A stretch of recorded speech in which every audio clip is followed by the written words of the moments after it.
Hello students, good morning. Last class we discussed one is about conductance and other is conductivity. So conductance is what? That is lambda m, and conductivity is that is kappa. So molar conductivity and specific conductivity, how these are varying with concentration, that we are going to study today. So topic of study is variation of conductivity and molar conductivity with concentration.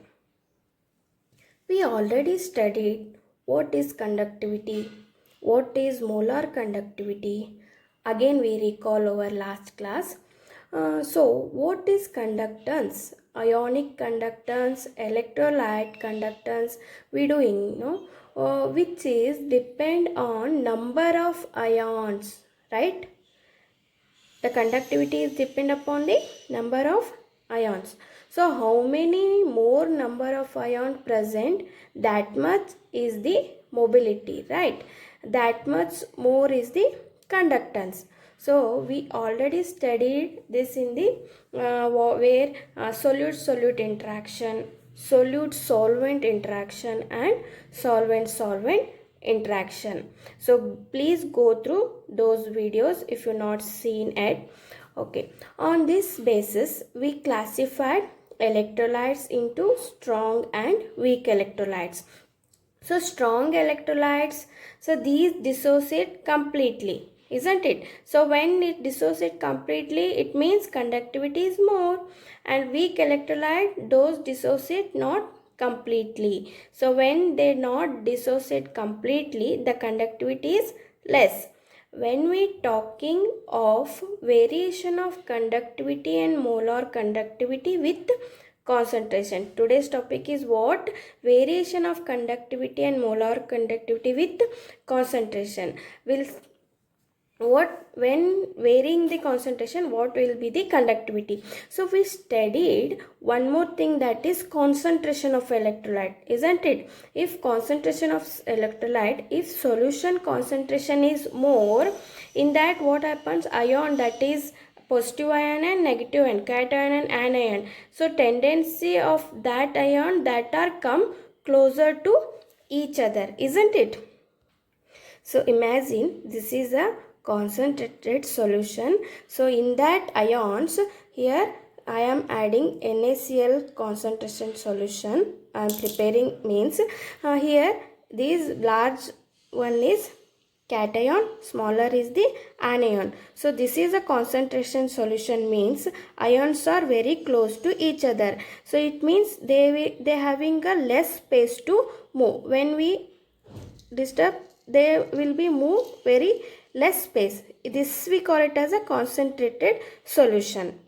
So if they come very close to each other, these ions when come close to each other, so in that what happens? Crystallization is formed. When cation and anion come closer to each other, crystallization forms. When? If concentration is more, isn't it? We already studied in the solution part.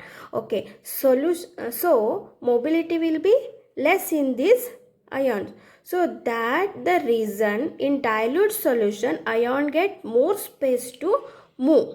So so mobility, what happens? Molar conductivity is also more in dilute solution. So this have mind it. Okay, this one is a concentrated solution. When we take a dilute solution, dilute means we have to add more water to dilute the solution. Instead of I am taking water, I am taking a large container here.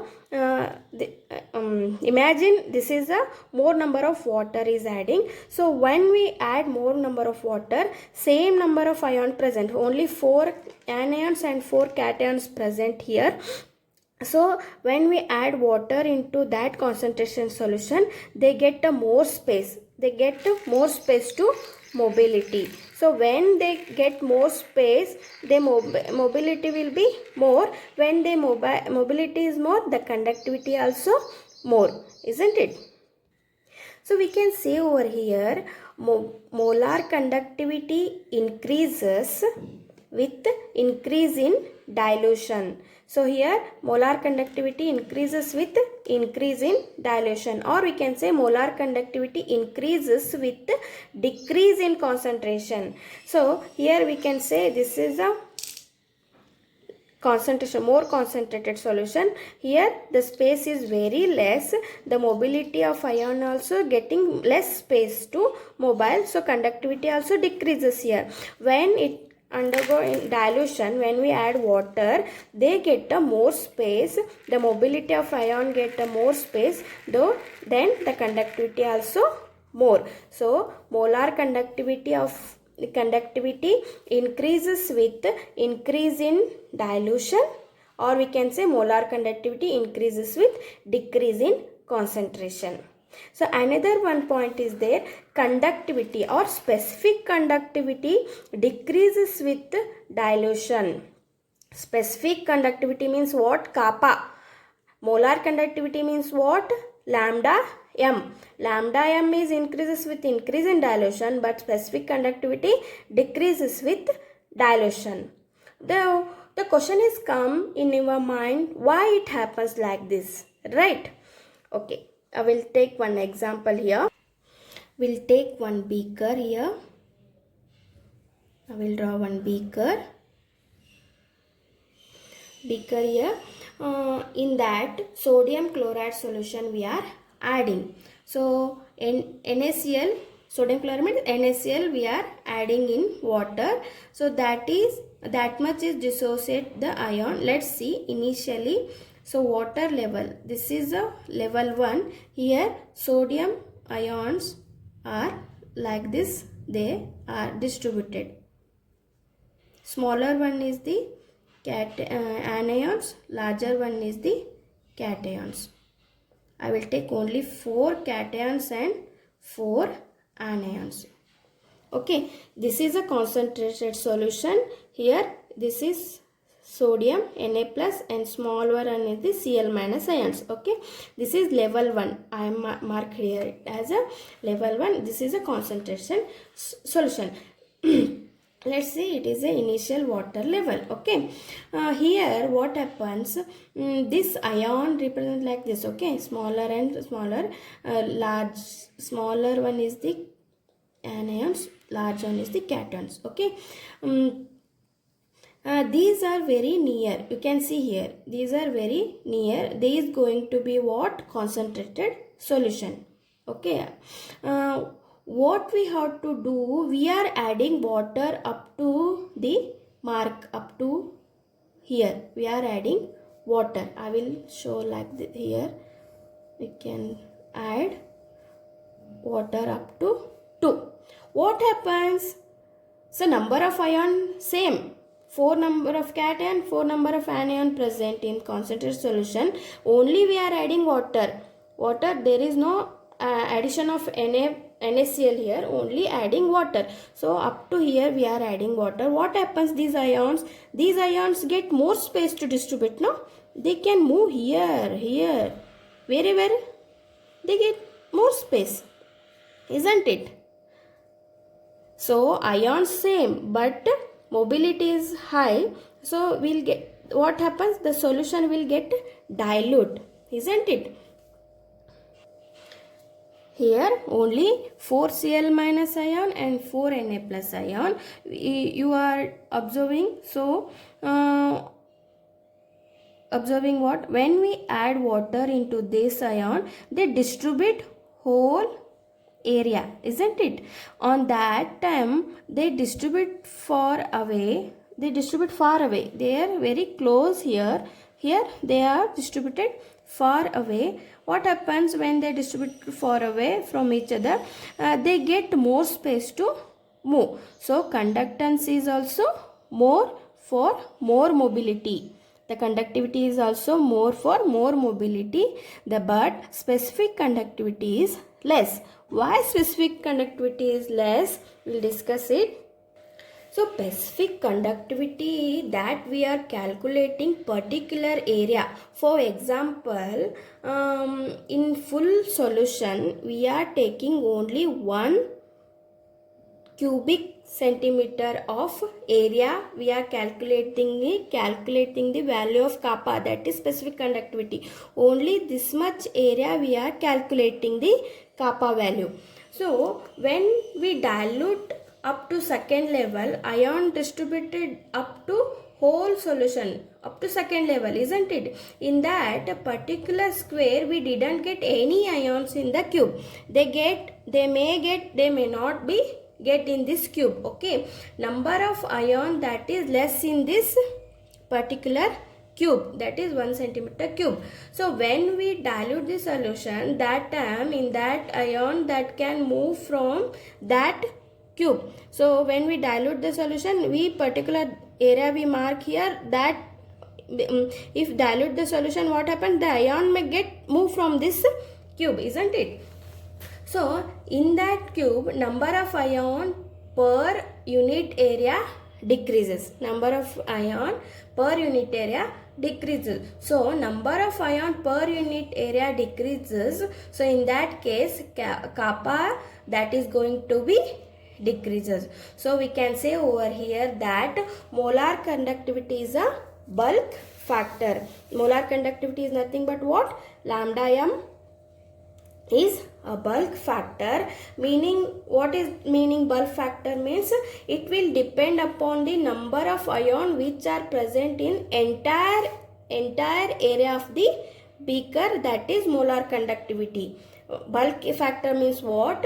It depend upon number of ions which are present in this entire area. Whereas kappa we call it as a unit factor. Why we call it as a unit factor? This is only depend upon only a particular area. That is the reason molar conductivity increases with increase in dilution, whereas kappa, that is specific conductivity, decreases with increase in dilution. Understood? Next we will discuss the variation of molar conductivity depend upon the strong electrolyte and weak electrode. First we will discuss the variation of molar conductivity of strong electrolyte. Okay, you already know that strong electrolyte dissociate completely in their respective ions. We seen where we concentration decreases, molar conductivity increases. So one particular point it get, that the point where dilution reaches the infinite value. So infinite value of dilution means what? Concentration of the solution that is very, very low. So that point we call it as that point conductivity is happens, that is known as limiting molar conductivity. What we call it as? That point we call it as a limiting molar conductivity, that is represented by lambda m naught. Lambda m naught. Conductivity is lambda m. Limiting molar conductivity is lambda m naught. Some books they given lambda m infinity. Both are same. So limiting molar conductivity is the conductivity at infinite dilution or zero dilution. So over here there was a scientist by name Debye-Hückel. He gave an equation that is called Debye-Hückel-Onsager equation. This is important. Debye-Hückel-Onsager equation. So according to Debye-Hückel-Onsager equation, whenever we are taking a strong electrolyte, the molar conductivity of strong electrolyte, that is given it as a formula lambda m is equal to lambda m naught minus AC raised to half. AC raised to half. This is the formula to Debye-Hückel-Onsager equation. Here where lambda m is what? Lambda m is molar conductivity at any concentration. Lambda m is molar conductivity at any concentration. Lambda m naught is what? Limiting molar conductivity. And A is constant. So what it constant means? It depend upon the type of electrolyte we are taking. For example, we'll take a NaCl. NaCl is equal to 1:1. Why we are taking 1:1 here? Na's valence is 1 and Cl having a valency 1. So we have to take 1:1. So how many electrolyte have 1:1? There is a value is same. Okay. Similarly, we'll take MgCl2. MgCl2 here 2:1 we are taking. Why we are taking 2:1 type of electrolyte? Because Mg valence is 2 and Cl valence is 1. That's why we are taking electrolyte 2:1. Here A value is also same. Okay, this is a constant value depending upon the electrolyte. Next is C raised to half. C raised to half, we can write it as a square root under C. That it means under root of concentration. Under root of concentration. This is the equation of Debye-Hückel-Onsager equation. This may ask for 1 or 2 marks. So Debye-Hückel-Onsager equation you have to write, and you have to write the lambda m, what is mean by lambda m and lambda m naught A, and what you mean by C raised to half. Okay, let's graphical representation of this equation by plotting graph between lambda m versus concentration. So here lambda m, that is molar conductivity versus concentration. Here we are going concentration increases, here conductivity increases. This is a graph versus lambda m and versus C raised to lambda. Here graph showing strong electrolyte conductivity decreases with increase in concentration. This is a graph is showing. I will write another one here.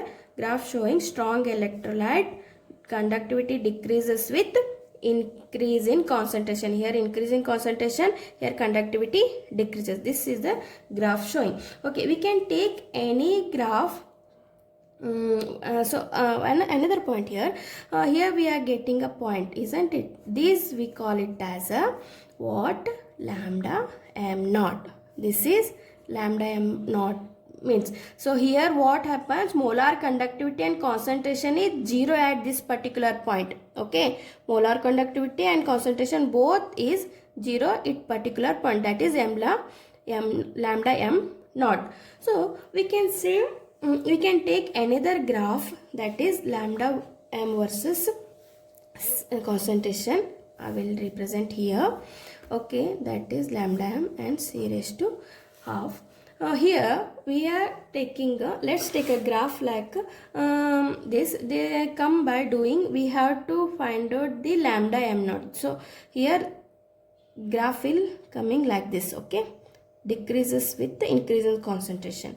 Okay, here what we have to find out the lambda m naught. How to find out? So we can find out lambda m naught by extra plotting the graph over here.